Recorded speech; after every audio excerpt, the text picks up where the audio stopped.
Boom, we're live. Welcome everybody to the Wisdom Movement Method podcast. I'm your host, Bryan Wisdom. Today, we're going to interview Russ Yeager, a very close friend of mine, fitness expert, multiple Fitness Together studio owner, a transformation guru. And we're going to get into it. We're going to talk about his origin story. We're going to talk about challenges that he had in the past, how he overcame them. And we're going to talk about what he is most excited about now. Sit back, relax, and enjoy the show. So Russ, welcome to the show, man. Bryan, appreciate it, brother. Great to be here. Absolutely, man. So I'm really excited about this. We've been friends for, 5 years, and you've been always so supportive. And I want to, number one, thank you for that, and kind of get into your origin story, man. How did you get into fitness? And it's a very compelling story. You spoke at 10X this year. Let's talk a little bit about that. How did you get into fitness, and how did you become, the guy you are today?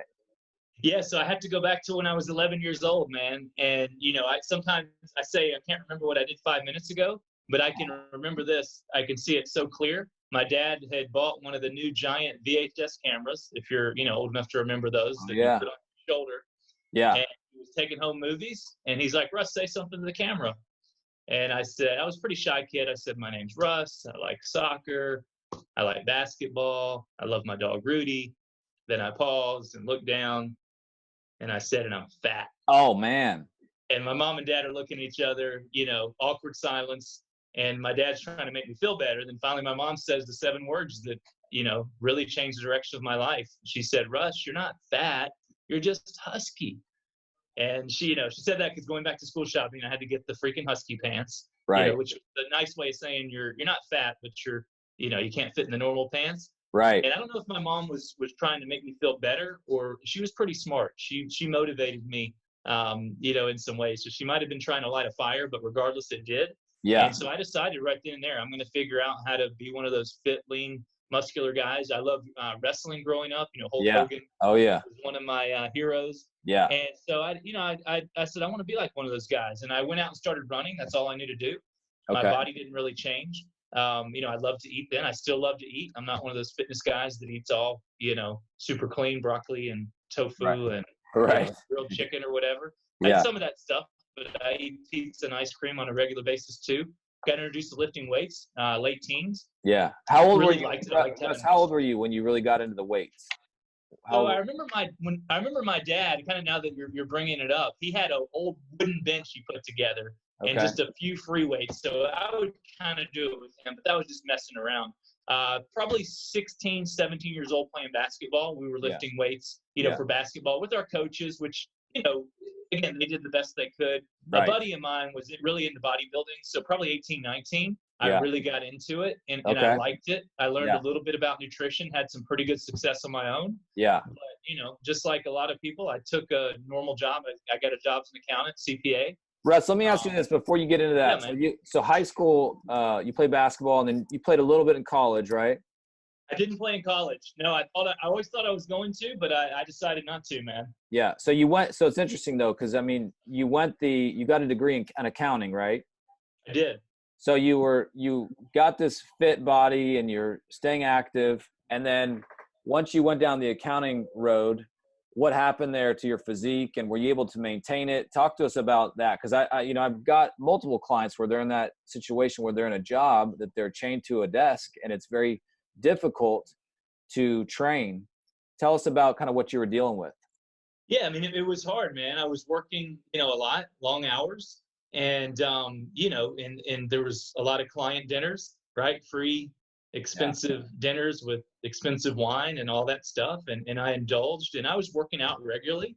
Gotcha. And I never got like horribly out of shape, but I could see the path, right? I could see the partners, no disrespect, that were 50 years old and 75. Right. And that were overweight and out of shape. And so I decided, I didn't want to go down that path. How old were you, Russ, at this time? 27? Okay. 27 years old. Okay. 27. And, I'm a competitive guy. I loved, playing sports, and in college I did karate, got my black belt in karate. I loved having a goal. And so if you remember the old the old 12-week transformation contests. They still have them. People still do them. Yeah. Let's talk about that so for a I second. entered one of the What year? contests. So let's talk about this, Russ. What year was this? Yeah. Were you entered? I want to share something with you that's interesting. What year was this? 2002. 2002. So I'm going to jump in and just tell you that 2002. So 1996, the creator of transformations was a guy named Bill Phillips. He created the whole concept. Really, I mean, there was probably some form of something like this, but he literally created it, made it happen. And I actually participated in the first Body for Life Transformation Challenge. Oh, no way. And, it was 1996. And I didn't know what it was, but I thought, oh, this is cool.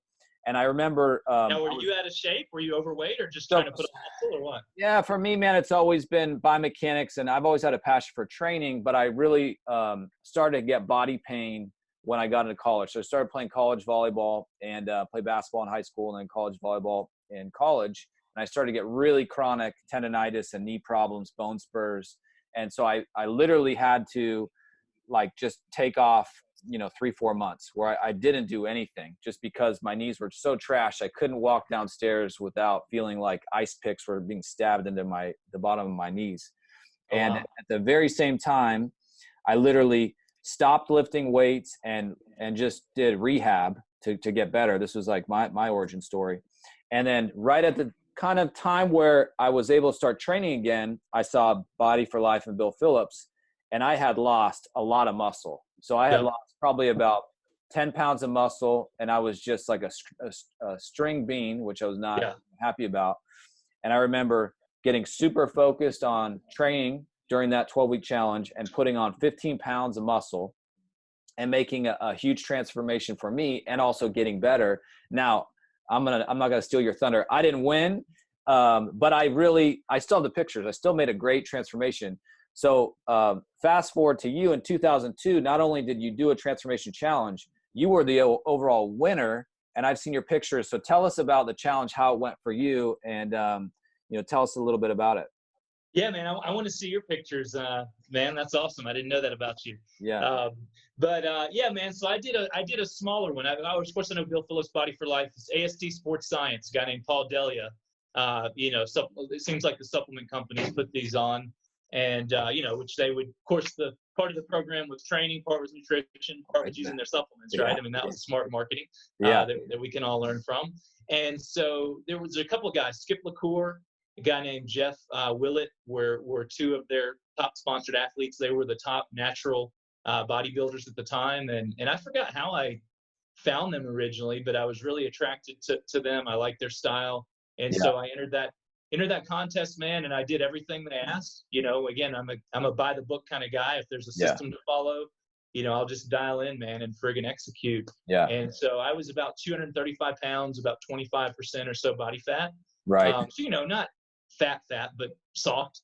Yeah. And I had some muscle, but it was all covered up with fat. And in 12 weeks, went to sub 5% body fat, totally shredded, about 205 pounds. Yeah. So I lost literally 30 pounds fat, and I got stronger. Wow. I mean, significantly stronger. So I know I put on a lot of muscle too. Yeah, that's incredible, man. And then were you accounting at the time, or had you left accounting? I was in accounting, dude. So I was the freak carrying around my cooler and, measuring my meals and my protein shakes and all that kind of stuff. What was the bridge that got you from that challenge into running a fitness studio and being a successful fitness expert now? Yeah, it lit a fire. I was like, man, this is cool. You know how when you figure out like this is what you were put on earth to do. Yeah, absolutely. Like I knew it, man. And I started getting more questions about working out and nutrition, and I could talk to people all day, and I would light up. Whereas when I'm talking about accounting, it was just kind of like, going through the motions. And so I knew this was what I was put on earth to do, but I was scared. I had a good job, making good money, at the time. I thought it was good money. And I guess it was good money at the time. And, I was brought up conservative. And I remember I was a guy named Forrest Walton. You and I both know Forrest. Yep. I started writing for some of the bodybuilding and fitness magazines, and he saw one of the articles I wrote and reached out to me and told me about Fitness Together. Yeah. And, you know, he had a lot of success with it. This was in 2002, right after I won the contest. I said, well, that's cool. I'm going to do my own thing. Started online coaching, online training. Wow. Way back then you did. Before it was even a thing, right? Yeah. That's awesome.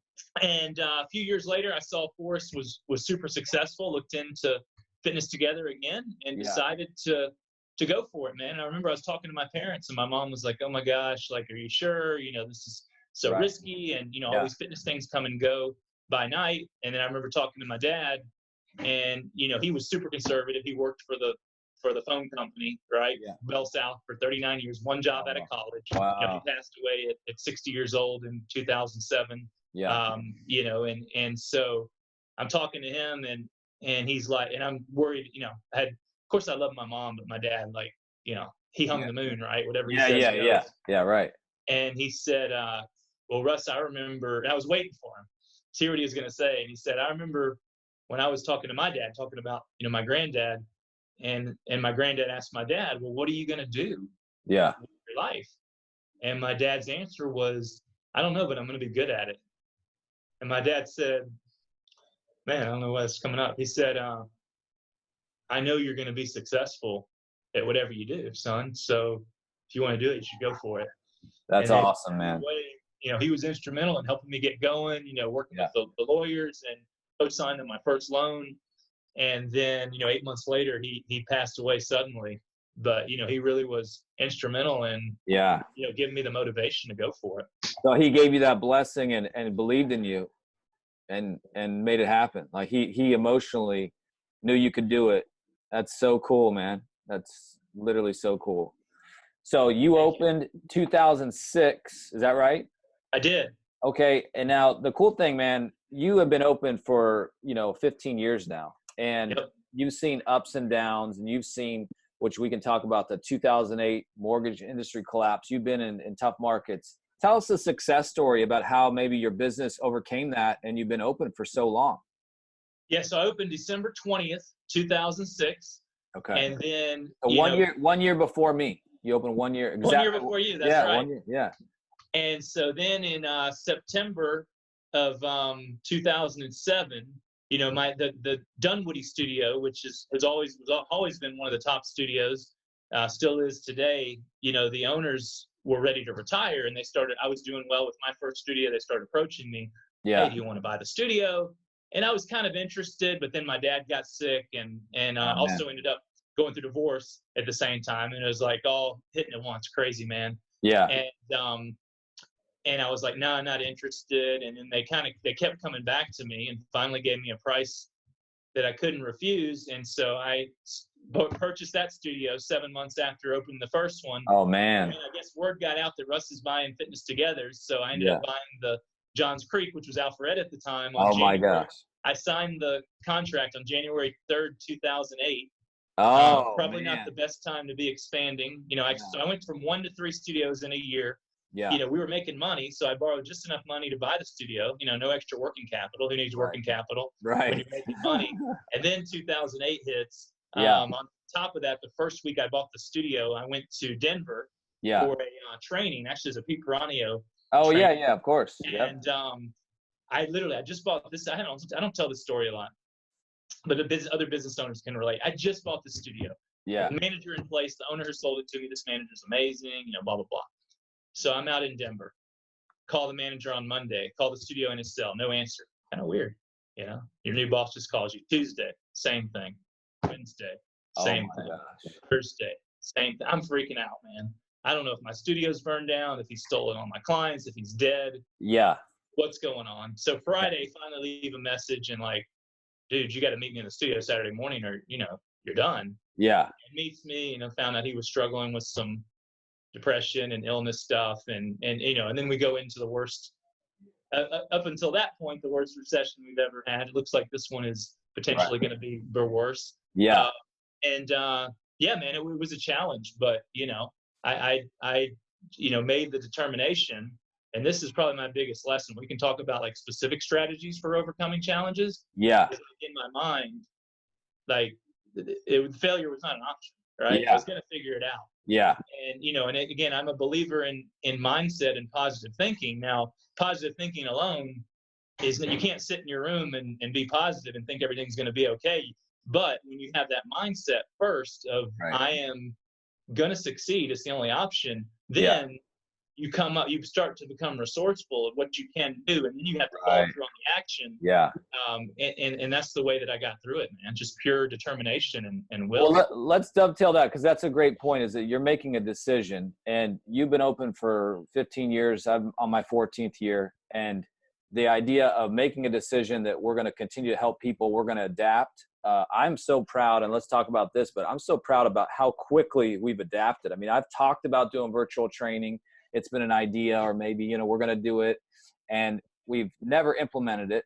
And then Corona hits, and we literally have done, I don't know, almost 40 virtual training sessions. We're just implementing it so quickly. The clients are loving it, and people are open, because this is a world we live in where we have to adapt. And so let's talk about that. But you're so right about the mindset, because open 15 years, 14 years, we've seen ups, we've seen downs. I've shared, my story in 2008 and 2009. Like, I didn't know if I was going to make it. And I remember one lady walked in and bought 200 sessions out of the blue. And it was January 17th, 2009. And it literally changed the whole focus of my business. I didn't know if I was going to make it past that day. And I had no marketing skills. I had no direct response. I didn't use social media. I didn't do anything to actually really brand the studio back then.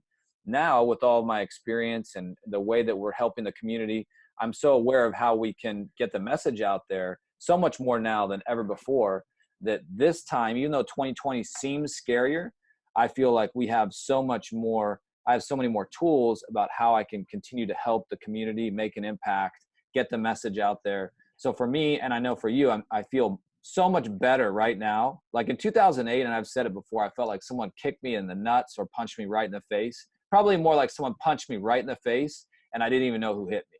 Like, I'm turning like, what? No. But now I feel like, hey, we can adapt, and we can do virtual, and we can continue to help the very important clients that we've had, where in 2008, we wouldn't have been able to do this. So even though people can't see us, they can see us, and we're doing more of this right here. So let me ask you this. What are you most proud of, or the way you guys adapt and are doing virtual? What are clients saying about virtual? What are your 2 cents about virtual training right now? Yeah, it's been a huge game changer and a blessing. And, looking back at 2008, like for me, I remember it being a challenge and being worried. I'm more worried now. I think the biggest thing for me is I'm more prepared now. Yeah. And I know we're going to make it through. I think the more worry for me is back then I was single. Right. Right. I mean, I could live off of $20,000 a year. Yeah. Now I have 3 kids and a wife to take care of. It's kind of like, and my mentors have always told me this, when you don't have a lot, you don't have anything to lose. Right. When you built something up, built up a little bit, now you're constantly worried about losing it. And I think that's something that a lot of business owners go through. So, I sat down with my team, 2 weeks ago, and I said, this is real stuff. Yeah. This is the biggest threat we've ever had to our business. Right. I said, we can either. And really to the world economy, really. Biggest threat. To the world economy. Yeah. I'm not going to sugarcoat it. Yeah. But we got 2 choices. We can fold and roll over, which, included in that is just saying, oh, we're just going to do the same thing, or we're just going to be positive, because that's really living in denial. Or we can decide that mindset, we're going to do whatever it takes to get through it. Yeah. And we're going to adapt. I said, that's what I'm deciding. Yeah. If you want to come with me, come with me. If you don't, then I understand that. Yeah. And, everybody decided to come with me. And again, the virtual, I had that idea in my mind. Luckily, we implemented it before we had to. I mean, I could see the writing on the wall, right? Yeah. Everything was closing down. And so we got it going, but it's been a team effort. Like our corporate office, as you know, has jumped on it quickly, provided resources. So, let's talk about this, Russ. What are people saying? What are specific clients saying about it? Because They're liking it, dude. Yeah, I've got very specific feedback. I mean, they're liking it. We've had clients that have literally said that it is almost, and I'll share this with you. I was apprehensive to do it. I'm like, man, is it going to be the same? Head trash. Like, I don't know if it's going to be the same. And I'm having clients literally say to me, it's almost like you're in the room with me. Mm-hmm. It's almost as hard as doing a work out in the studio with all the normal equipment, even that they have no equipment. So the client feedback is like, they love it on our end. And I think the biggest hurdle is those people that are not techie. If you're 50, 60, 70, or you're just not tech savvy, we've got handouts. We've got tutorial videos to literally walk you step by step. And another success story is if you got a millennial in the house, they can help you set it up. But we will literally, Russ and myself will give you a free orientation. It takes 5 minutes. We'll walk you through how to set it up. And then clients are loving it. And for me, man, you know, initially when this hit, people are like, this could be 2 weeks. What if this is 8 weeks? You cannot not exercise for 8 weeks. It is, I look at it as a moral obligation to take care of ourselves. Just, you talk about family. I got 2 kids and a wife with 1 on the way. So I'm going to have 3 kids. And it is a moral imperative that I take care of my health and that I'm there for my family. But I think it's the same for our clients. They got to take nutrition, hydration, exercise, mindset. So important right now. So important. So I'm grateful that we're able to offer this service and really continue to help where people are, you know, freaking out there, really. Yeah. A couple things, brother. What I'm hearing from clients is I was skeptical, and it sounds weird because it does sound weird. Yeah. But then they're like, wow, I got a great workout. Yeah. And same thing, like it's almost as good as the real thing. And then what I'm hearing from my coaches, and they're doing a great job. I'm so proud of my coaches. Like, I mean, again, I just threw this at them. Like, we had to change, and we got to do it right now. Right. And they're making it happen, man. They're doing a great job. I mean, I was looking at my Dunwoody schedule today. I just sent them a text. We got 4 rooms almost completely full. It looks like a normal schedule. I'm like, I'm so freaking proud of you guys. Yeah. For making this happen. And I had one of my long-term coaches say, man, if I can do virtual, because we're doing this now because we have to. Yeah. This is going to be the biggest part of Fitness Together's business. I mean, our CEO said it, like, it's game changing. Yeah. He said, I can train till I'm 65 if I can do it, you know, on the phone. Yeah. And so it is absolutely, it's going to be a huge part of our business. So, you know, it's one of those blessings in disguise, you know? What would you say, Russ, to that person that's interested? They know they need to do something, but they're apprehensive, you know, maybe that 60, 75-year-old, or that person that just is apprehensive to do it. What would you say to them to get them to take a shot at it? Yeah, I would say I get it. You know, if somebody told me, hey, we're going to train you on Zoom like this, like, what? Yeah. So I would say, you know, start with a 10 or 15-minute phone call to get your questions and concerns answered. Great. You know, and then decide if it makes sense to try it out or not. But don't shortchange yourself. Don't be, you know, just, and like you said, it may be 4 weeks, 8 weeks, 12 weeks. Like, don't neglect your health just because you're not willing to have an open mind is what I would say. And the other thing too, like, I sincerely believe, like, this coronavirus is a big deal, and it's making a lot of people sick and killing people. I believe the potential for mental, emotional illness, suicide even, it has the potential to outweigh the health benefits of the coronavirus. And working out, as you know, like, it's one of the best things. Forget about losing weight and body fat. Like, freaking staying sane. Mindset. Your mind and your emotional well-being. Like, that's one thing for me. Like, I mean, you know, we're under a lot of stress right now. Like, I'm getting my workouts in every day, hands down. Yeah. And I can tell you, it makes me feel a lot better. Yeah. I've lost some body fat, man. I feel great in terms of the training. I'm keeping up with it myself, and now's the time. We're teaching what we're preaching, you know, for sure. Yeah. I like that. Yeah, I really appreciate your time, man. And thank you so much for coming on the show, and keep helping the community as you do. Thank you so much, man. And we will talk to you soon. Appreciate you, brother. All right, man. I'll see you later. Bye-bye. All right, Bryan. Always great talking to you, man.